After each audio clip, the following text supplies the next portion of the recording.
Well, hello again, and it's Sunday morning and it's a lovely sunny day at Thirsk Racecourse. We've managed to start the van and we are now off to Dumfries and Galloway. Well, it's quite a long drive from Thirsk Racecourse to our first campsite in Scotland, which was the Newark Farm Caravan and Motorhome Club CL, just outside Sanquhar. I think that's how you say it. It's quite a difficult one to say that.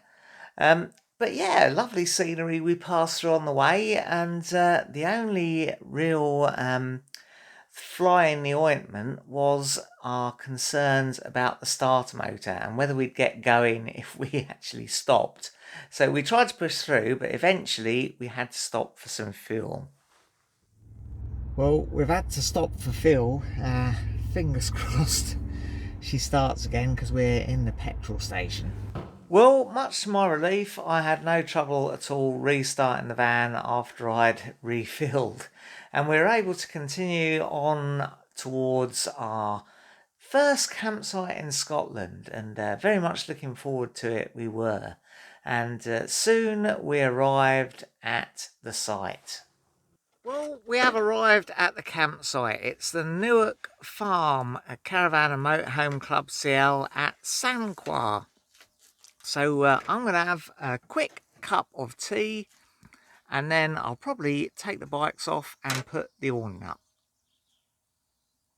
Well, we're here for 3 nights, so more than worth putting up the drive-away awning. If only to act as a bit of a bad weather shelter for the electric bikes and keep them out of the worst of the weather if it does rain or anything like that. Nikki usually does the inside of the van and I sort out all the outside stuff. Air awning's not too bad to put up and goes up pretty quickly.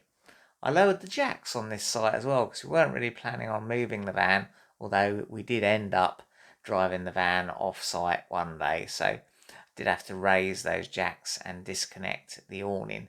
But I had used the drive-away strip in the channel in the back of the awning, so you just need to pull that strip out if you want to move off the pitch with your van and leave the awning in position. So that's pretty handy, and yeah, very glad that I sorted all that out with the new channel that I put on the back of the van some time ago.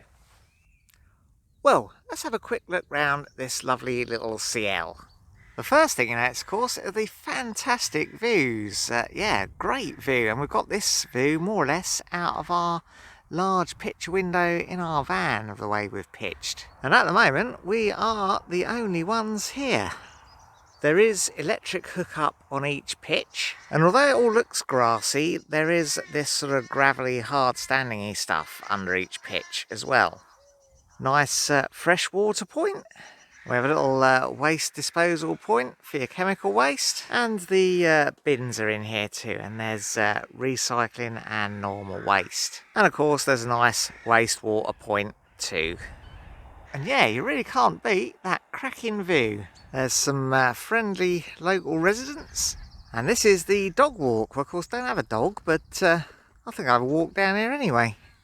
Plenty of lambs about, of course. And over there in the distance is Sanquhar Castle. Might try and have a close look at that at some point.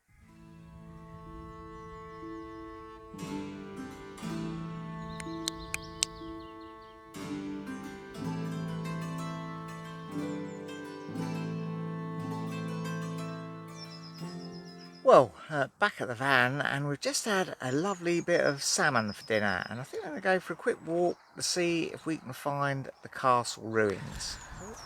It's quite a busy road walking into Sanquhar, and there's no actual pavement as you leave the campsite, so yeah, you've got to be a little bit careful walking along the verge.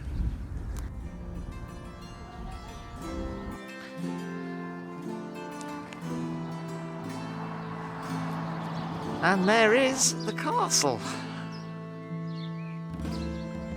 Now, unfortunately, it's all fenced off, so you can't actually get in amongst it, but let's have a walk round, see what we can see.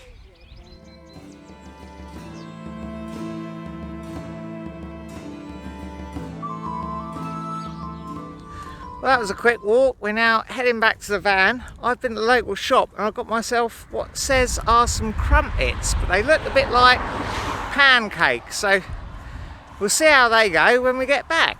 Well, this crumpet is basically like a sweet pancake, really, so I'm going to just warm it up in the oven for a little bit.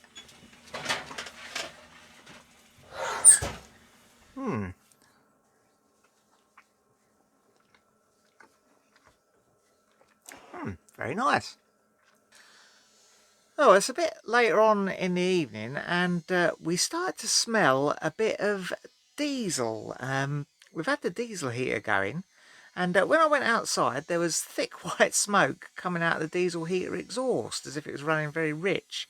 We have had it on for quite a while on the very lowest setting, so I wonder if that's caused an issue. So anyway, I'd whacked it right up and I think the smoke did start to clear, but I've turned it off now. It got worse. I couldn't see you. Well, it got worse in the van, but the smoke coming out of the exhaust started to ease off a little bit. But I've turned it off, and what I'm going to do, I'm going to turn it back on again a little while, whack it right up, and just see if we can burn off whatever is in there. Maybe it just got a little bit too much fuel for it being turned right down low. We'll see. Right, let's try this again. Apologise for the buzzing in the background. Yeah, so it has started up again with a little bit of smoke. Let's see if that clears. This is a bit disappointed, isn't it? I was thinking this was a good thing. It's performed quite well the last couple of nights, but hoping it hasn't gone wrong already. Okay, well there's still quite a bit of smoke coming out. Give it a couple of minutes, see if it clears a bit. Well folks, I wasn't recording that, but I actually shot a little bit of flame out very briefly. Not really overly happy about that. Now I think it's shut itself off. Okay, well it's still running away and it's still smoking quite a lot. Yeah, I'm really not happy about this at all. Yeah, I'm going to turn it off, I think.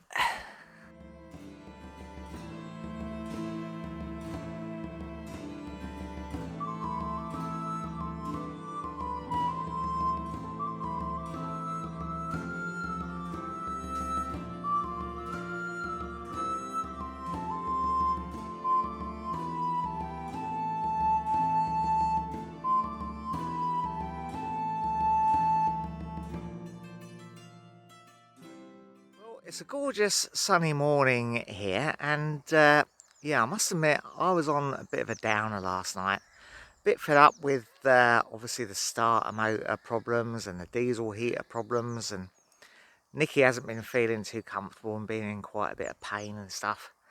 And yeah, it's just been a little bit less than ideal. Normally I shrug this sort of stuff off, but yeah, just been quite a bit to deal with lately, so yeah, I was feeling it a bit, but got up this morning and it is a lovely day. I've spoken to Coastal Motorhomes and they were fantastically helpful, and they're going to overnight a new starter motor to us here at the CL, so hopefully we'll get that tomorrow.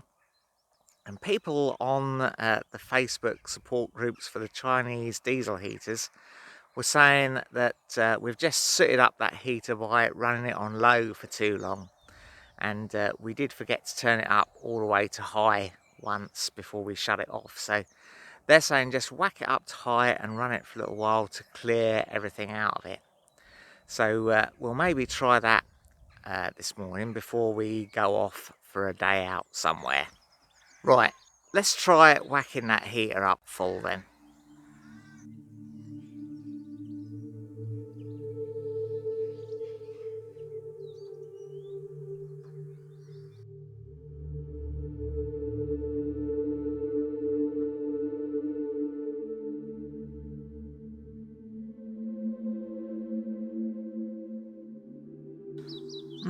Well, I think it might be slowly clearing. Let's leave it a little bit longer.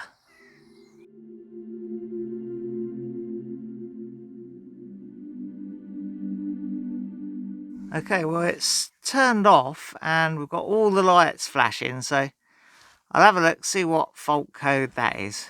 Well, the instructions don't seem to have one for all the lights flashing. They just have the individual lights flashing. But it does say the 10th light flashing, because all the lights are flashing. It says check whether the oil circuit is blocked or the oil feed is not smooth. The oil pump is stuck. The oil problem causes the volatile network to be blocked. And other reasons that cause the ignition are not normal combustion up. So that's pretty clear, isn't it? Let's have a look in the locker then and just check we haven't kinked or trapped that diesel hose. No, that is all free and not trapped in any way in the locker. And there's no obvious kinks or trapped bits under the van either. Let's try it one more time. Yeah, you can definitely smell the diesel before it starts smoking, so it is like it's definitely overfueling. So it seems like we're either getting too much fuel or too little air, or too little glow from the glow plug. Might have another look later, but for the moment I think we're going to go out and enjoy ourselves for a little while instead. Right, we're going to take our e-bikes and have a ride up to Crawick Multiverse, which is like a arty thing, I think. Well, the Crawick Multiverse is only a very short distance from the CL. You just ride through the village and then there's a little back road you can take, which takes you over a bridge over the river, a little footbridge, past the railway viaduct. It's quite a picturesque little spot.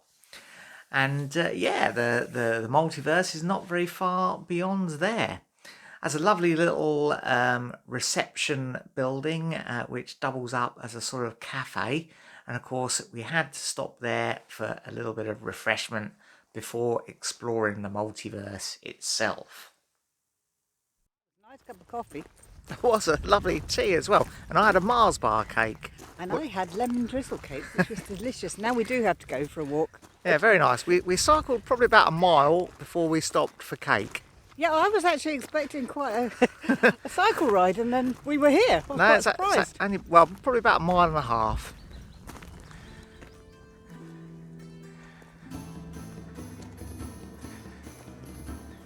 That's a bit uphill, this bit, isn't it? Isn't it, darling? I'm just wondering how many times you're going to say it's a bit uphill, this bit, isn't it? It is a bit uphill though, isn't it? Well, it's a bit uphill, isn't it? Yeah.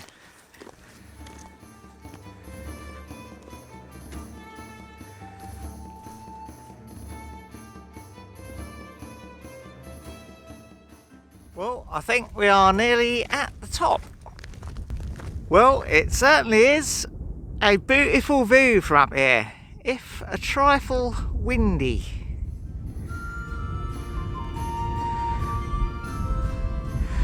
There's a display board that tells you what everything is.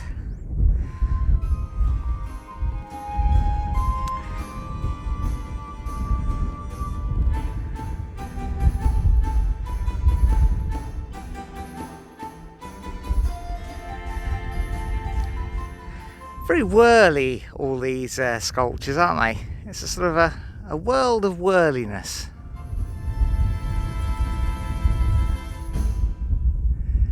So what is Crawick Multiverse? Well, it's a sort of a sculpture park thing, I suppose, by an artist chap called Charles Jenks. And the different sculptures and things you see are supposed to represent sort of cosmology type themes, things to do with the universe and such. And it is pretty good. It's a pretty nice place to visit. And of course you can walk around all the different sculptures and explore them and sort of touch them, climb all over them, that sort of thing. So yeah, we really enjoyed it actually. And yeah, it's built on an old open cast coal mine site. And obviously the coal mining, when it ends, does leave quite a lot of disturbed ground and sort of site that really needs remediation, and I think sort of funds are available for remediating these sites, and this is a sort of imaginative way of doing so, I guess. But yeah, fantastic place to come and look round, and definitely a bit of a point of interest, really.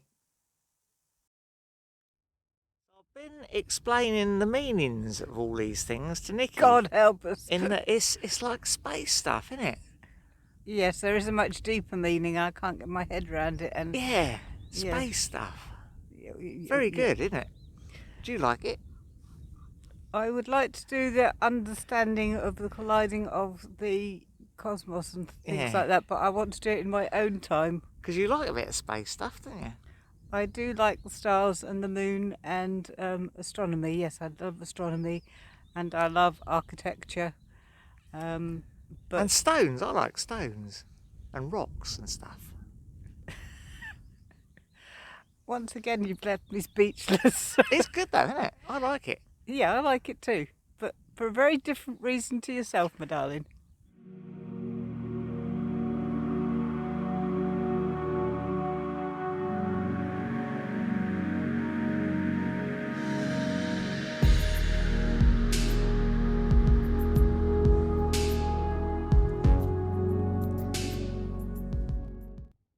So after we explored the multiverse, we got back on the bikes and we headed off to a little local booty spot we'd heard about to have a walk up a little bit of a gorge to see if we could find some waterfalls.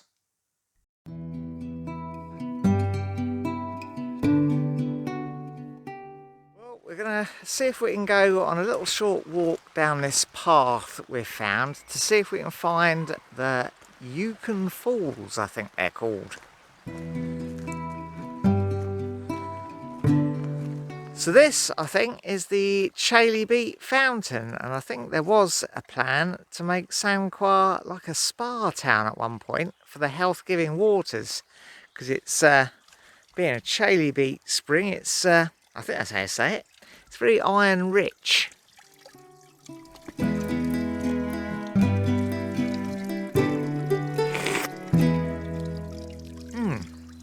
Either that or it's the sewage overflow from that house just up there. There's a lot of wild garlic in these woods. You can smell it in the air. What a fantastically pleasant wooded walk. We're now heading up to the Kemp's Castle earthworks. And basically that's them on the right hand side there. So what do you think of Scotland so far, my love? It's very pretty. I like space and everything, and along here is just so gorgeous. It is. This is a river and stuff like that. Nice little rivery, woodlandy walk, isn't it? It is, and the garlic, I mean, the smell-o-vision would be perfect on an occasion like this. The garlic smells gorgeous. Yeah, really right does. time of year for wild garlic, isn't it? It is, lovely. I believe you use the leaves instead of the bulb of the wild garlic. Put it in like a salady kind of thing. It makes a garlicky salad. We should try it. Yeah, that might be rubbish though. I might be remembering wrong. Okay. It might poison you and you might die a horrible death. Well, But you never know, I might be right. we got a 50-50 chance. You have, haven't you? It's like wild garlic roulette, isn't it? Yes. If not, the flowers are very pretty, and you can put Yeah. them in an egg cup for about 5 minutes and they'd wilt, but they are very pretty, and maybe they Yeah, should but- stay but- where they are. Yeah, you shouldn't pick wildflowers, folks, should you? No. No, definitely not. You probably shouldn't pick wild leaves either, so yeah, maybe don't be having yourself a wild garlic salad. Why have you just talked yourself out of everything you just said? Don't know, really. No. Yeah. Never mind, there's good video though, isn't it? Yeah, I think we should stop. Well, I can see the falls down through the trees there, look, but I wonder if you can get down to them or get a better view. Oh yeah, there you go, a little bit further on and you can get a lovely view of the falls. And they're lovely falls, aren't they, darling? And I was just trying to have a little memory and do a little video of my own Yes. with the sound of the waterfall. Yes. And guess what happened? It's a lovely sound, isn't it? Yeah, you kept talking all the way through it. Yeah, shall I shut up? Yeah. Okay. Well, I've managed to climb down the falls. Be careful, folks, if you try this, but it is very nice down here. What a thoroughly splendid little spot. You could probably have yourself a nice swim or something in nicer weather, but yeah, probably be a bit fresh if you tried it today, I suspect. Oh, we're back on the path again. Not too sure how far this little path goes. Looks like Nikki's aiming to find out though. She got tired of me fooling around.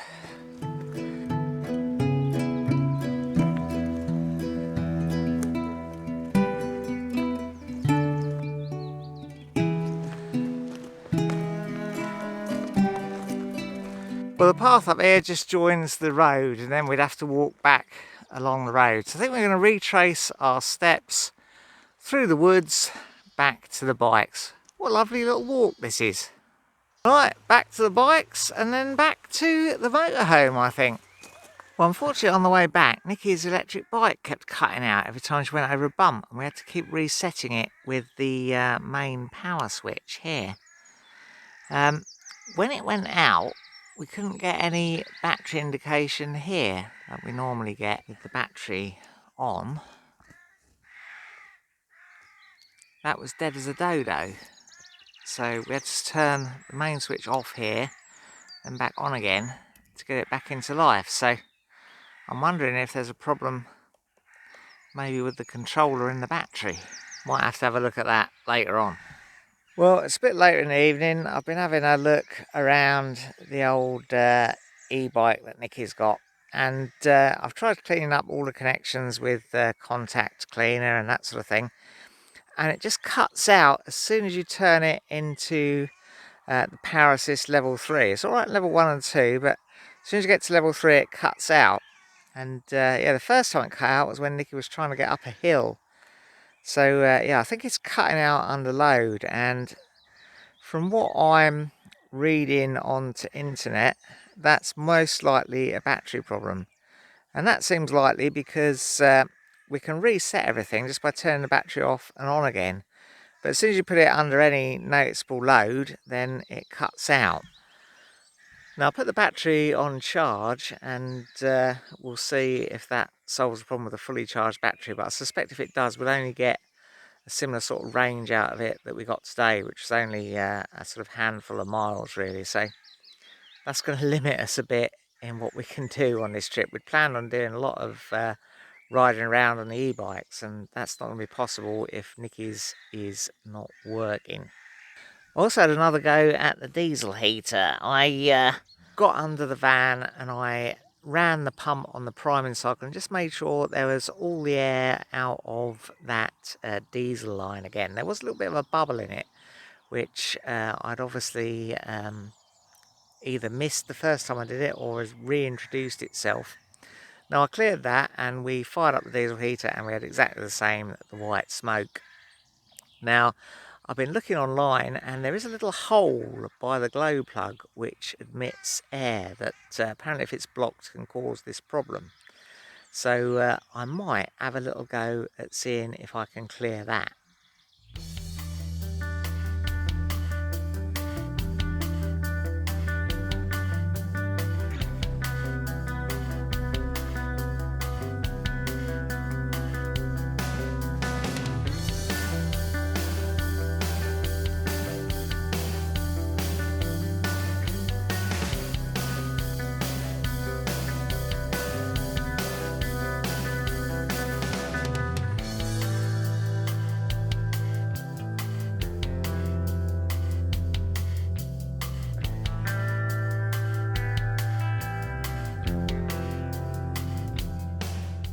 Now we've still got white smoke outside and we're now getting error code 8 by the look of it.